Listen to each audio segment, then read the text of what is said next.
আমরা কেন জানি শঙ্কিত, আসলে এক্সিকিউটিভ জুডিশিয়ারিটাকে ইন্ডিপেন্ডেন্ট করতে চায় কিনা।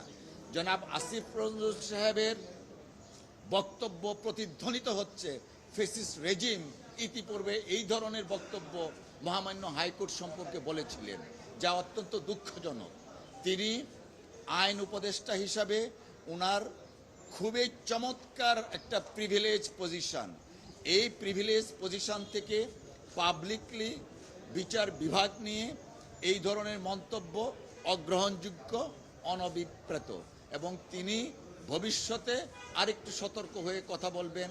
আইনজীবীরা সেটা অনুরোধ করছে এবং বিশ্বাস করছে। আর যখন এক্সিকিউটিভ থেকে, he is part of the executive থেকে যখন বিচার বিভাগের ব্যাপারে এই পাবলিকলি কথা বলে, তখনই তো বোঝা যাচ্ছে যে বিচার বিভাগ এক্সিকিউটিভ বিচার বিভাগকে নিয়ন্ত্রণ করতে চায়। এইটার জন্য তো আমরা এই ফেসিস্ট হাসিনাকে বিদায় করি নাই। আমরা চাই এক্সিকিউটিভ তার ফাংশন করবে, জুডিশিয়ারি তার ফাংশন করবে। আমি আবারও রিপিট করি, একমাত্র জুডিশিয়ারি ফাংশনিং বাংলাদেশে, এবং মাননীয় চিফ জাস্টিসের নেতৃত্বে সারা বাংলাদেশের প্রত্যেকটা জুডিশিয়ারি ফাংশন করছে।